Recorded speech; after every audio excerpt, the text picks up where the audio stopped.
House of Danger.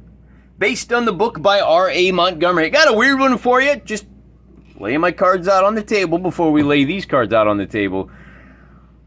A couple of months ago, DC Ware, he's the host of the Solo Wargaming show. Great YouTube channel, link in the description. He did a review of the companion volume to this game, which is a reskinned choose-your-own-adventure novel dumped into a game format. He reviewed I think it's War Against the Evil Power Master, which is a great title. Love it. So far as I know, Z-Man Games has only done the 2 of them, and I thought, hey, you know, since he kind of reviewed it and was like, look, this is kind of a neat thing, but, I mean, it's not really our kind of thing. You know, just a warning, this is not really a war game. It's a little weird to be reviewing this on my channel, but the channel is eclectic. What are you going to do? The House of Wargaming, we look at a lot of different things, and maybe there'll be something from here we can steal. There's not, but it was worth doing. And to be honest with you, just to cut to the chase, this is a really good experience if you're a father, if you've got like an 8 to 10-year-old kid in the house, and you want to go through a solo adventure with them, if you want to give them some practice reading, it's great for that. But if you're going to sit down and engage in a serious intellectual exercise and challenge yourself to defeat a game that's hard, this ain't it, Chief. Let's take a look at what it is, how it works, and you can watch, again, at the end of the video, I'll put one of those little placards that you click on and you see the Solo Wargaming show's review of War Against the Evil Power Master, so you can kind of compare and contrast and see exactly how they are the same but different. And the story behind the House of Danger is that you're an investigator and you've been hired to go investigate the House of Danger. Oh, by the way, you're a psychic investigator. And the way the game works, here you got an instruction booklet, that's easy enough. This is the core kind of score-keeping method. You need D6, you got thing, this is your psychic meter, and then there should be a little yellow, cube in here somewhere. There we go. It shows your danger meter, which is going to go up and down. Like I said, this is a reskinned choose-your-own-adventure. Let me lock that. There you go, lock that. There we go, so we're not doing that weird. So you start here, and you know, this is the title card, and literally, instead of saying turn to page 16, you'll read the card, and it'll give you a choice. Well, you have you got a clue. So this is the one real advantage to this system over the choose-your-own-adventure book format. You start off with a pocket knife that gives you a fight skill of +1 and a bottle of water, which will lower your danger meter as you go. As you go through the cards, and you will reach decision points, right? And you make your choice. Oh, instead of going to page whatever, you go to card whatever. And then here's the call it the page number up in the corner, right? So we go to page 25, and then you may encounter these challenges. And the challenges take, I think it's 3 forms altogether. There's like a fight, a flight, and a... what is the last one? Fight, flight, and maybe thinky bits. But when you come across a situation where it says, hey, you found a clue, then you will turn to one of these clue decks.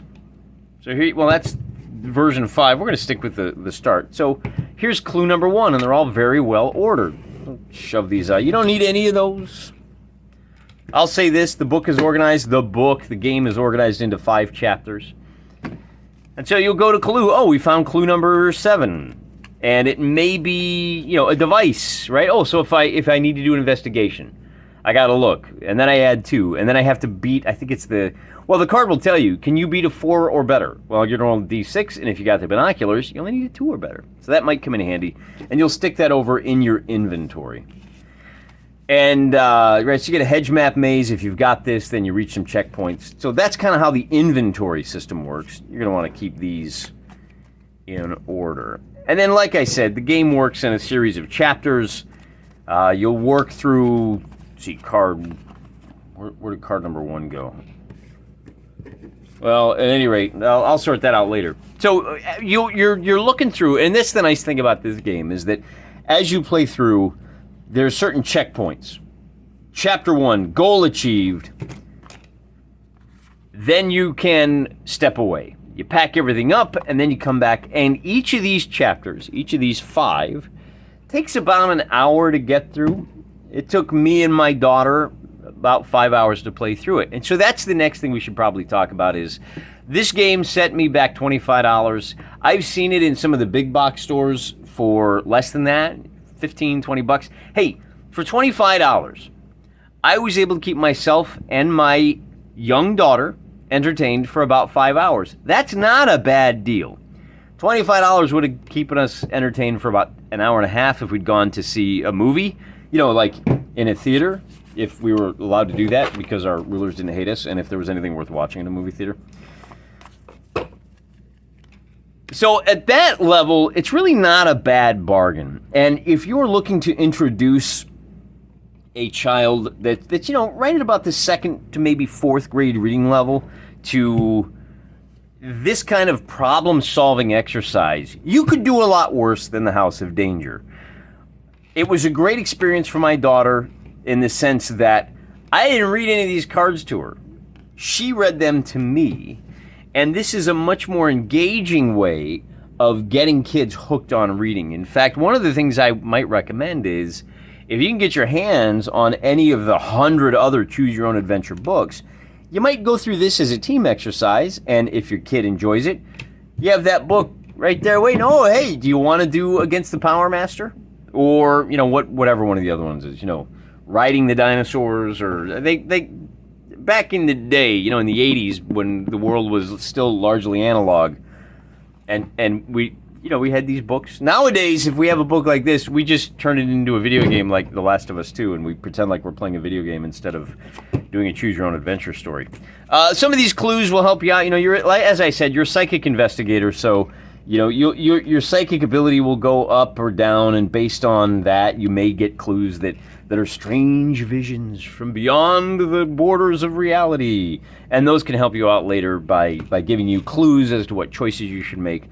The game, one of the things I did enjoy about the game is that it's broken into those 5 chapters, and everything within this deck is geared towards, assuming you don't die, which is a very real possibility.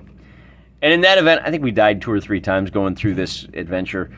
We just went back to the last checkpoint, and there's a flow chart, but most of the choices will come back to checkpoints where you can go the other way. And that's important because as you go through these clues, you're actually trying to find the pieces. I'm not going to give you any hardcore spoilers. You're trying to find the pieces of a thing so you can do a thing, okay? And if you don't find enough pieces of the thing, then the Earth is going to blow up.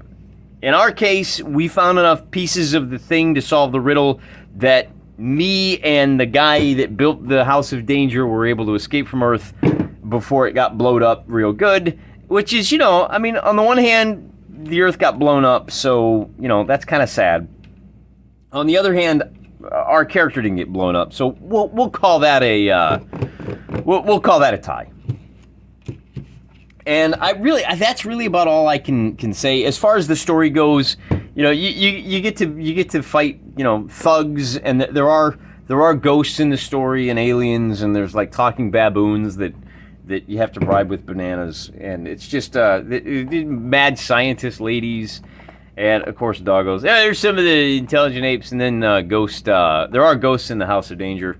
There's dangerous mages, and there are Civil War ghosts who can be placated if you can solve the mystery. Right, see, and I'm not spoiling anything. There's a ghost trap right there. If you can find a ghost trap, you can get your way through. But like I said, you die and you go, okay, let's go back. Let's go back to our save point, to use another video game analogy. And then you work your way through and hope that you found all of the clues in each individual chapter before you move on to the next one. I know this is a little bit on the short side, but what can I tell you? It's a little bit of a short. It's not a heavy product, and I'm not going to sit here. Here at the House of Wargaming, we like to go through games. I'm not going to sit here and read you a 5-hour story. We got better things to do. But in the end, I just wanted to show DC where he expected solo Wargaming show. He expected, I shouldn't say expected. He expressed a little bit of curiosity about how this one differs from War Against the Evil Power Master.